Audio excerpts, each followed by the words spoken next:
Our post-production workshop presented by Dell Technologies and NVIDIA. I'm excited to introduce Russ Fairley.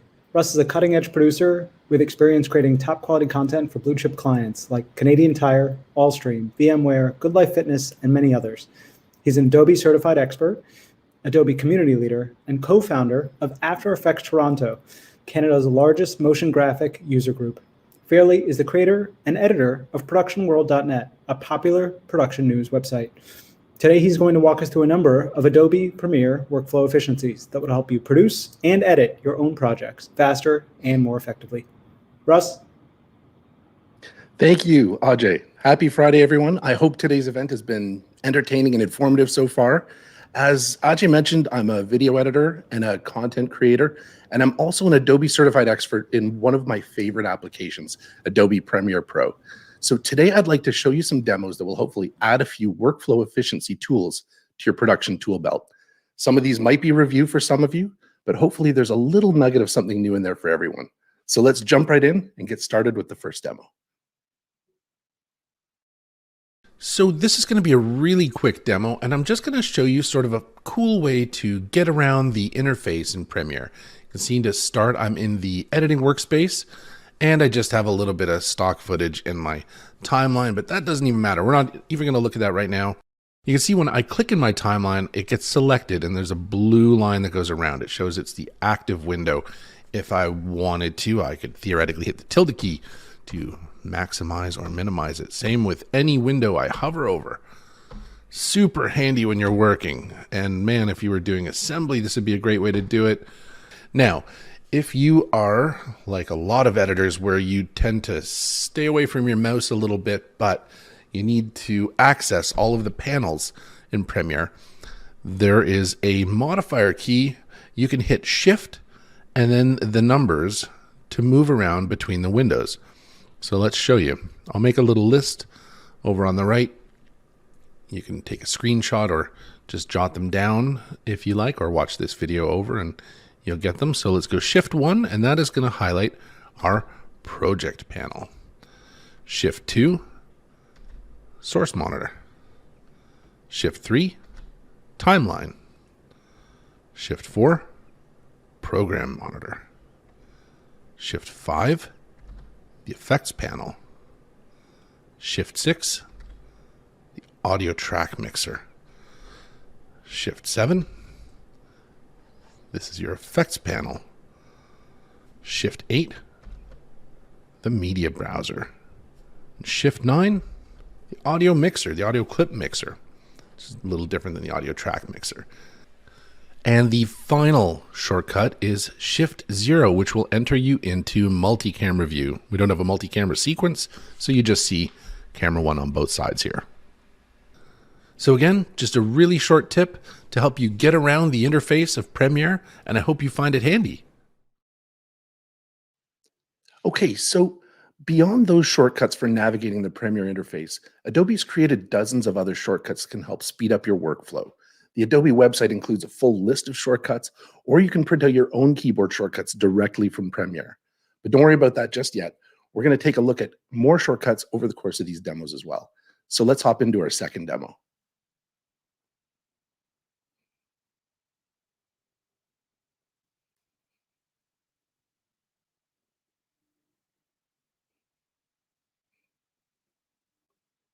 And the demo will begin momentarily. 1 second.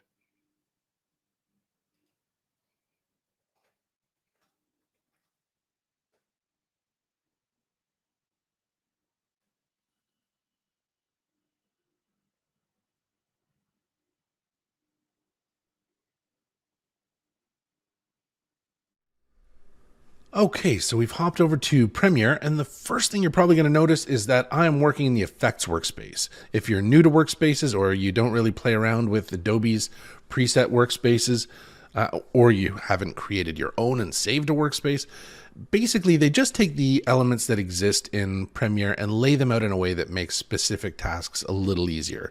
If you're working with color, the color workspace makes it a little easier. If you're editing, the editing workspace makes it a little easier. It's all the same elements, just laid out in a way that makes your life a little simpler. Since we're working with effect presets, The effects workspace is perfect for us. And you can see over here, here's where we choose our effects. And here is our custom presets bin, which we're going to be working with. You can see inside it, I've got all sorts of custom presets. And then over here, the effect control panel is the primary panel where, say, if you were in editing, it would likely be, your source monitor. If you were in color, it would be your scopes. Audio would be your audio. So let's hop back to effect controls. Okay, so let's create our first effect preset. First thing I'm going to do is I'm going to create a duplicate of this clip just so I can show you what exactly it does. So because I'm on a PC, I'm going to hold Alt. If you're on a Mac, you would hold Option and then just drag that clip. Now we have a duplicate of the clip. Now there's a zoom in the clip, so if I'm jumping back and forth and they don't look the same, it's only because the drone is in a different space and time. All right. So now we've got a clip to work with. Let's change some attributes. Your client is going to be so happy with these changes we've made. Yep, that's going to sell the building. I like it. Let's quickly create a preset. What I'm going to do is I'm going to select these two attributes, motion. We've changed motion attributes and we've changed the opacity of the clip. To select both, I hold down Control on a PC or Command on a Mac, and I click each of the titles. Then I will right-click either one of them, choose Save Preset, and now I'm given the option to name my preset. Let's call it Crooked and Dim, which applies to all sorts of things, but in this case, just this clip. Now, the type, we can choose between Scale, Anchored Endpoint, or Anchored Outpoint. We're not going to worry about these right now because we're going to take a look at animated effect presets right after this. So let's just say as titled. One thing I'm going to do is I like to group my effect presets. So I'm going to put my name in front. I'm going to put Russ, just so that when we're working over here later, they're easy to search for. So if you're working within a specific project or you have a certain type, let's say where you created 5 different fade outs or you had 3 different presets that were affecting clips in a similar way and you wanted to group them, super helpful just to name them in a way so you can find them, name them explicitly. We'll just assume that this is a project called Russ, and that's why we named them like this. That just makes things easy. Click OK, and we've created our first effect preset. If we search for Russ up here, there's our preset. Remember, we made a brand new clip at the beginning here. If I drag our effect preset on, there you go. It's affected in the exact same way, which is pretty cool. Okay, so now what we're going to do is we are going to create an animated effect preset. So we've got a different clip here. Again, these are free Adobe stock clips. So if you like these clips, head over to Adobe Stock. You can go to stock.adobe.com. I'm using free clips. There are free clips. There are paid clips if you're doing client work. But yeah, it's a really cool resource. And there are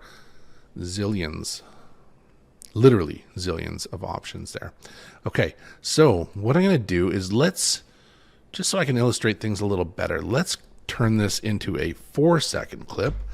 To do that, I'm going to use a little shortcut here. I click on the playhead position time. If you just click on it, I'll enter 4 seconds, 0 frames. Just a little shortcut. You can say 400, 100 for 1 second and 0 frames. So just click on there. Now I'd like to get rid of the end of my clip. I'm going to click W and it's going to ripple trim the end of my clip off. Pretty cool, right? Let's go back. If I had hit Q instead, it would ripple trim the beginning of my clip off. Pretty neat. Okay, but let's go back to 4 seconds. I digress. There we go. So now we have a 4-second clip. And conveniently, I also have an 8-second clip just to illustrate something. Okay, so in our 4-second clip, let's hop to the 3-second mark. And we're going to animate a fade out. So we're going to add a keyframe by clicking this here. This will add or remove keyframes. We're going to add a keyframe and we have our opacity set to 100%. Now let's hop to the end of the clip. Easiest way for me to do that, I find, I'll just go right to 4 seconds. And now I'm going to change the opacity attribute to 0%. when I hit enter, it'll add a keyframe for me automatically because the value has changed. So now if we play back our clip, it has a beautiful fade out. So what we want to do is we want to save this as an animation preset. Let's say we have 500 clips and they all need to fade out. Wow, that would be so much easier if we could just use our custom fade out. So we're going to right click it and choose save preset. We don't need to do motion this time around because we didn't change any of the motion attributes. Save preset. Once again, just to keep things easy, let's put the name of our project at the beginning, which we're using my name, and we'll call it fade out. Now here's where things get interesting. We have created a fade out that occurs at the end of a clip. So obviously we're going to choose anchor to out point, and this will take our fade out that is 1 second and add it to the end of any clip that we add it to, and it will always fade out the last 1 second of the clip. If we were to choose anchor to in point, basically you would use this if we wanted to create something like a fade in, something that happens at the beginning of a clip. Scale is interesting. I'll show you scale in a second. Scale will scale your animation to match the attributes of the clip you apply it to. So in our case, we have a 4-second clip and an 8-second clip. If I choose the type scale and apply the same fade out, it will be a 1-second fade out in our 4-second clip, and it will be a 2-second fade out in our 8-second clip. We'll test that in a minute. First thing we're going to do is we're going to anchor it to out point as we know we should. We're going to click OK. You can see up here because our search remained. There it is, Russ fade out. There's our fade out. So if we look at our second clip here, which is another beautiful free clip, looks like some swimmers in the ocean. I'm going to add this fade out to the end, and if I play it, there it goes. Perfect 1-second fade out. So let's Control or Command Z that and get rid of the fade out that we added, and let's double click our effect preset. That'll let us make a change to it. So we could add a description. We forgot to do that, so we could call it fades out the clip. Duh. Right, okay, and then let's change it to scale. Hit OK. Now we're going to test our theory. I'm going to add it to the end of this clip, and we'll see now if I use these little keyframe navigation buttons, you can jump to each keyframe. Now if I jump back to the first keyframe here, you'll see it's at 12:04 in my playhead position time. I click ahead to the next one, and I'm guessing it's going to be right around 14:04. There you go, 14:04. So we've added it to an 8-second clip, and it becomes twice as long because we have it set as a scale effect preset.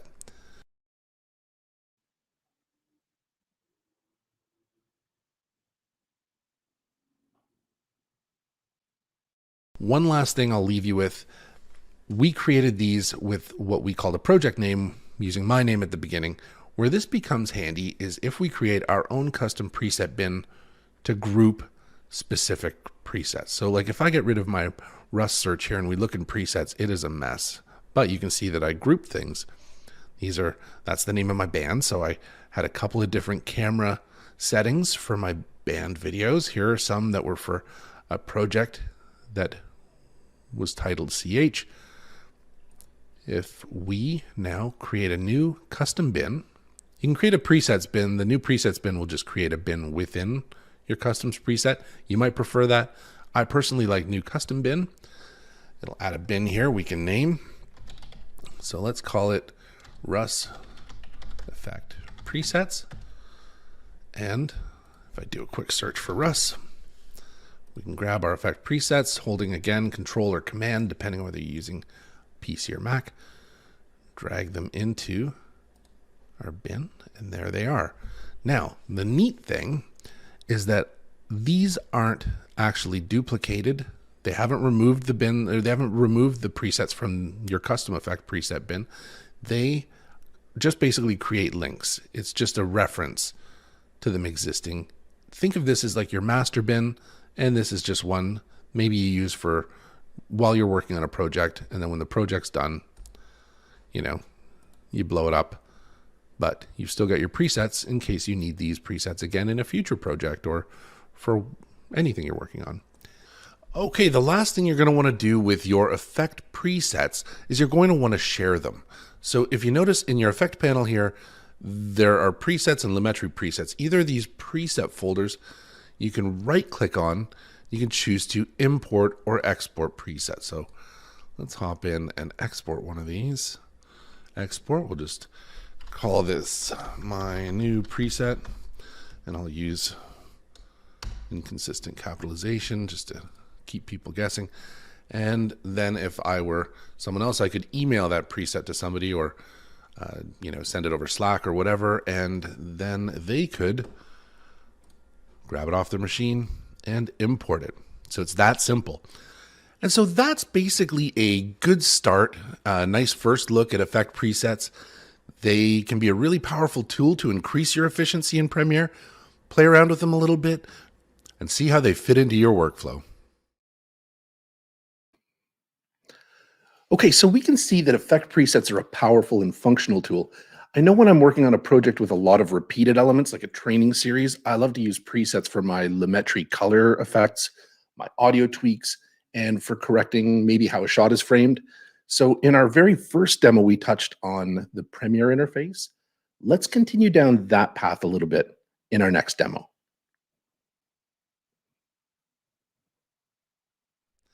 Hey there, so we're back in Premiere and we're going to have a little bit of fun with the keyboard. Let's say we've got a clip that is out of sync. This is something you may encounter while you're editing. Now there's a quick way to put things back into sync. You right click on either one of these little red sync markers over towards the right of the box, and you'll have two options: to move into sync or to slip into sync. We don't want to slip in this case, we want to move it back into sync, and there you go. Fixed back up. Next, we want to take a look at selection tools. Now, you probably know that the A key is the select right tool. Did you know that Shift A is the select left tool? Kind of a handy one. Now, when we're working in Premiere, the shuttle keys that we use generally are the JKL keys, and you usually leave your thumb hanging over the keyboard so you can use that as well. We know that J shuttles backwards, K will stop the shuttling, and L will shuttle forwards. We know that if we press them multiple times, it speeds up in either direction. But did you know that if you hold down the K key, you can shuttle forward one frame at a time by holding K and clicking L? You could do the same. You can shuttle backwards by holding down K and pressing J. When you're editing, using the up and down arrow keys are great. So your targeted track, you can see it's just jumping between edit points on V1 on my first video track. So that's handy, but wouldn't it be handier if we could go between all of the edit points? Well, if we hold down the Shift key, I'm pressing down right now while holding the Shift key, it will jump to every edit point in my timeline. Much handier. Using the up key allows me to do the same thing in the other direction. Okay, so continuing on in our keyboard fun journey, let's take a look at in and out points. So we're going to start by creating an in point with the I key. And you'll see that it creates an endless out point. Now I'll click O just on the fly to create an out point. Now if I'd like to jump to my in point, which can be really handy, I'm going to hold down the Shift modifier and then click I. I can do the same with the out point. Hold down Shift, click O, and jump to the out point. If I'd like to get rid of my in or out point, I can use the Control or Command Shift I combination. That gets rid of my in point, so you can see I have an infinite in point now. Do the same with O, and it gets rid of both. Now, there is an easier way if you'd like to just clear your in and out point. Sometimes when you're working, you can accidentally add in and out points, and so if you want to get rid of both of them all at once, you will hit Control or Command Shift X. That will get rid of both in and out points on the timeline. Okay, and same thing goes over here in the source monitor. I can hit I for an in point, O for an out point, Shift I, go to in point, Shift O, go to out point, Control Shift I will clear my endpoint, Control Shift O will clear my out point. And just as before, Control or Command Shift X will get rid of both in and out point. As we continue along in our keyboard fun journey, let's take a look at a few timeline tools to help us see our projects more clearly. So we're going to start with I like to think of them as the plus and minus keys, but they are just to the right of the numerical keys at the top of your keyboard, in between the numbers and the backspace or delete key, depending on if you have a PC or a Mac. They are the plus and minus keys, but that is actually the modifier. It's actually the equal and the dash buttons. So if I click the equals button, I will zoom in. And if I click the dash button to the left, I'll zoom back out. If I need to step out and see my whole timeline, I can hit the backslash button, which is the one directly below backspace or delete, right above enter or return. And I get a look at my whole timeline. Hit it again, it'll zoom back into my previous zoom level. So that's really cool. Now, if I use those same buttons, but use a modifier, let's hit Shift plus, and that will adjust my track height up. Hit Shift minus, and it'll make it smaller again. Now, if I use Option on a Mac or Alt on a PC, and hit plus or minus, it'll just adjust the size of my audio track. If I use Control as the modifier, it does the same, but on the video side. Can be handy. Okay, so using keyboard shortcuts is a great way to keep your mind in edit mode without breaking your concentration. With enough use, you'll find shortcuts, which ones work best for your specific workflow, and they eventually just become part of your muscle memory before you know it. So let's jump in to our next demo. Okay, so the next thing I'd like to show is just how to maybe make things a little more user-friendly in your timeline area. We all know how to keep things organized in our project bin. You know, you can number your folders, you can create a template or a general Premiere project that contains a folder structure that you like to use regularly that maybe contains, bins for your color mats or for your still images or your audio, your music, and maybe your music and voiceover are separate. You have separate bins. You know the type of projects you work on, so that's a great recommendation in itself. Just create a folder structure that you can reuse and save it in a Premiere project. Even if there are common tricks you use that are only specific to what exists in the timeline, you can create timelines that you save in your template project, so you can pull back on some of those moves that you did in the past.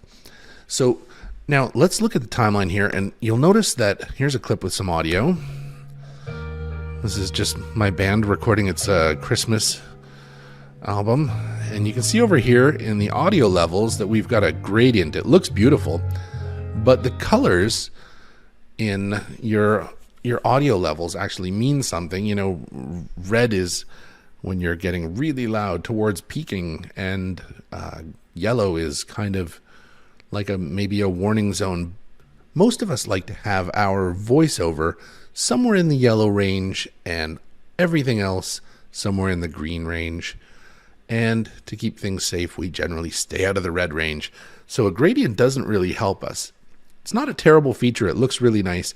But for a lot of us, we're going to just want to turn that off. So here's a toggle. If you right click in the audio levels section, you can choose to deselect show color gradient. Now, when we play back the same clip, we're given hard level indicators, no gradient. Nice, easy one. Let's hop over here. Let's say we had a project. Oftentimes they become a heck of a lot more complicated than this. So it may help to customize our tracks a little bit. It's easy just to rename. Let's say this is where we're going to have all of our titles. You can just name it titles. Maybe this one is where we use our, visual effects. That sort of thing. You can go through and rename all of them, which is kind of a handy thing to do. You can also right click, hop down to customize, and you'll see that there are options for what you would like to have appear on each track. Now, for the video side, there's not a lot. We see our keyframe options, toggling the track output, and then toggling sync lock. Now, when you do the same thing down to an audio track by right-clicking and choosing Customize, there are some pretty neat options available down there. You toggle sync lock, mute, solo, enable your track for recording, voiceover record, handy for recording something directly into Premiere, track name, track volume, here's your keyframe options, left or right balance, and track meter. These are kind of cool. Let's say, just for example, we want to add track volume. You just drag it down there. Same goes for track meter. Let's drag it down there and let's hit OK. And it's going to set up our track for us. Now look, we have track volume right here, so we can make adjustments on the fly to our track. Just reset it to 0. And here we have audio meters, just like over here, but specific to our track. Now, if we were to say have 2 audio tracks, we would then, let's play it back. Let me just keep it so you can see them both. And you can see track meters on both audio tracks. Pretty cool.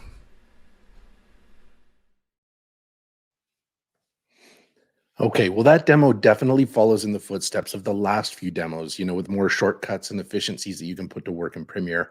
Let's break away from that theme and try something a little different in the next demo. Let's get going. Okay, so for this quick demo, I'm just going to show you something neat in the Essential Graphics panel. You may have come across this already. It's called Mask with Text, and it is a very cool visual effect. I'm going to start by using my text tool, and I'm going to create a title. Okay, that is definitely the ocean. Now, I have these alignment features here, so I'm going to vertically center my title, then I'm going to horizontally center my title, and it should be pretty close to perfect there. Now, you'll notice, as long as my text layer is selected, I can make changes to its appearance however I want. I can add a stroke if I like, I can add a background to it, and of course I can customize the background. I can also add a drop shadow if I choose and customize the drop shadow. But what we're interested in here is this feature, Mask with Text. If I click it now, nothing happens because we're masking it with nothing. So I've got this piece of footage here of a fish that I like. So I'm going to drag Mr. Fish underneath my title layer in the Essential Graphics panel. And now when I select the text layer, I will choose Mask with Text, and there we go. The cool part is I can still edit both layers. I can animate both layers. I can change the scale, the rotation, any of the attributes that I can normally make changes to, I can still make changes to in here. So it's just sort of a neat way to create a custom title very quickly and easily. And if you want to up the ante a little bit, you can even click Invert, and it'll swap out the layers. I love the Mask with Text feature in the Essential Graphics panel. It is so straightforward, and it's always fun to create titles in a new way. Let's keep the fun rolling with yet another demo. Okay, so I'm going to show you something that you may or may not have come across in Premiere. It's one of the newer features in Premiere. It's called Scene Edit Detection. So what we've got here is we've got a bunch of stock clips. I'm going to breeze through them a little more quickly so you can see that there is more than one clip. There are, in fact, 3 clips. Now, when you receive something like this, let's say you have a locked master, or if you wanted to edit your demo reel and pull something out or add something else in, if you were doing anything where the video you receive is locked, like a final master or something, and they say, hey, we need you to color grade these clips, but they're all going to require a little bit different color grades. So what do? Well, you select your footage, and under the clip menu, you'll see this option, Scene Edit Detection. Click on that. And what we wanted to do is apply a cut at each detected cut point. Now you can see that there are other options for creating a bin of subclips for each detected cut point. So if you wanted to have it break up and drop these 3 files into separate bins, you could do that. Or you could just have a marker added at each detected cut point. We want an actual cut because we're gonna get to work on this baby. So click Analyze. It'll take just a moment.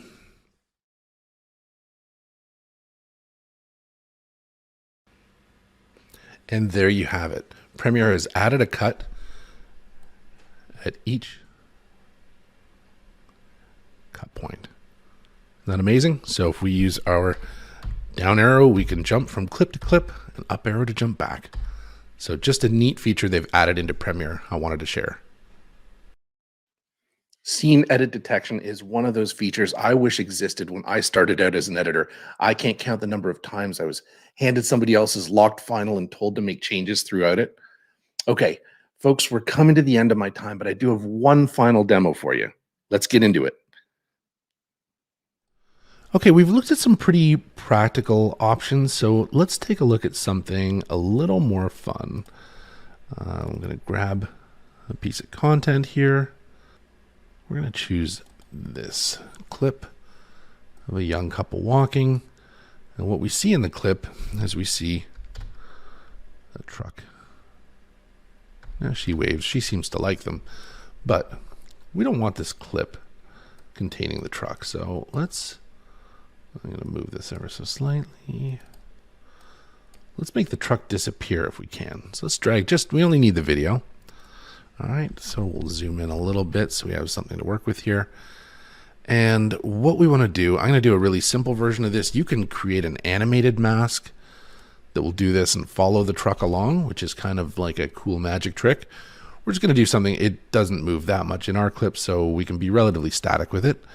Let's do this. I believe that should pretty much stay.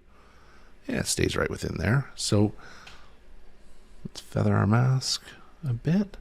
Might need to expand it a tiny bit just to make sure we don't have any crossover there. So, okay, so what we want to do essentially is we want to create 2 layers, 2 versions of this layer. So I'm going to use Alt drag on a PC or Option drag on a Mac to create a clone. So now these are the same, these clips. So let's shut off our background layer. So now we're only looking at our top layer. And the whole idea with this trick is that we want our top layer to essentially be our entire image with just a hole where the truck used to be. So we're just going to need to invert our mask. That's pretty straightforward there. We may have a little issue with her walking into our mask feathers, so we might need to tweak this. But for now, we've got our footage with a hole where the truck used to be. If we turn our bottom layer back on, there's the truck. And you can see that we'll probably have to play with the feathering of our mask just a little bit to clean it up. Maybe expand it less. Okay, so that looks nice and clean. But of course, there's a truck in the image. What we're going to do is we're going to choose the slip tool, and we're going to move the footage back to a point in time where there is no truck. And voila. Okay, so what that did was essentially we created a top layer that was all of our footage except for a hole where the truck used to be, and a bottom layer that just filled in the hole with a different point in time of the same clip where the truck wasn't present. So in essence, we've made the truck disappear. You can play around with your settings to make it a little cleaner. This worked really well because it's a locked off shot, a tripod shot where the camera doesn't move. It would get pretty complicated after that. You'd probably have to use After Effects or something if the camera was moving and you wanted to animate a mask to remove something. There are great tools for doing this sort of work in After Effects. Mocha is included with it, which does an amazing job for stuff like this. But for a simple removal within Premiere with a locked off shot, even with an animated mask, this is a cool technique, and I hope you found it kind of fun. Okay, well, that brings my demos to an end. Again, some of the topics I covered are likely reviewed for some of you guys, and I hope some of them were fun. I also hope you found something in there that might have a positive effect on your workflow, maybe speed things up a little bit or make things just a little more comfortable. Before I go, I'd really like to thank the great folks at Stareable and the folks at Dell and this amazing Precision 5750 workstation for making this kind of work possible. And, just generally, I'm super excited and super happy to be able to work with Stareable and Dell today. If you would like to contact me with any questions, any comments, any concerns, my email address is russ@productionworld.net, or you can find me and 1,000 pictures of my dog at my Instagram at Russ Fairley. Thank you. Thank you so much.